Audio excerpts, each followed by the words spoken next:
আসসালামু আলাইকুম। আপনারা একটা নিউজ দেখছেন যে গাজায় ইসরায়েলি নৃশংসতার ওপর চিকিৎসা কর্মীদের ওপর শতাধিক গুলি ছোড়া হয় কাছ থেকে। গাজায় আসলে ইদানিংকালে যেটা হয়ে যাচ্ছে সেটা হচ্ছে একটা ভয়াবহ নৃশংসতা।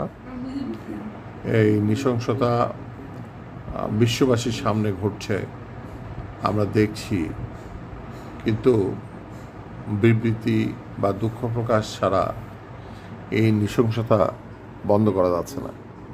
অর্থাৎ ফিলিস্তিনিরা খুবই অসহায় হয়ে বা তাদের উপর যেভাবে ইসরায়েলিরা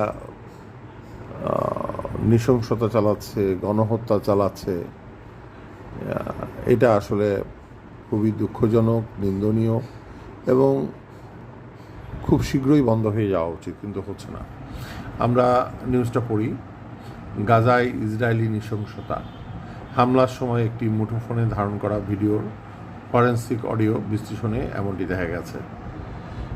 ফিলিস্তিন গাজায় 15 চিকিৎসা কর্মীকে হত্যার সময় ইসরায়েলি সেনারা 100টির বেশি গুলি ছুঁড়েছেন। এর মধ্যে কিছু গুলি মাত্র 12 মিটার দূর থেকে করা হয়েছে।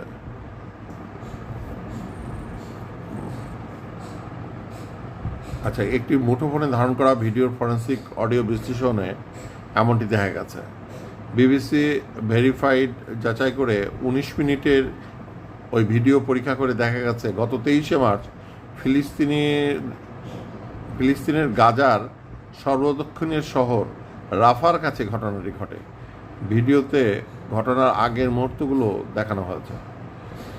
তো তারপরে যেটা বলছে যে বিশ্লেষণে পাওয়া তথ্যের সঙ্গে ফিলিস্তিনি আর রেড ক্রিসেন্টের দাবির মিল পাওয়া গেছে। তো এই হচ্ছে নিউজটার মূল কথা, যে আসলে গাজাতে বা ফিলিস্তিন রাষ্ট্রে চিকিৎসকরা বা রেড ক্রিসেন্ট যে কাজ করবে তারাও কাজ করতে পারছে না। চিকিৎসা সেবার জন্য যে সকল মহান ডাক্তারগণ নিয়োজিত ছিলেন বা চিকিৎসক কর্মী ছিলেন তাদেরকেও টার্গেট করে হত্যা করা হচ্ছে। আসলে গাজাতে যেটা হচ্ছে এটা কোনো ক্রমে মেনে নেওয়া যায় না। জাতিসংঘ, ওআইসি তাদের এখন জরুরি ভিত্তিতে গাজাবাসীর জন্য কিছু করা উচিত, ফিলিস্তিনিদের জন্য করা উচিত। শুধু বিক্ষোভ করে তো কিছুই হচ্ছে না। ধন্যবাদ সবাইকে।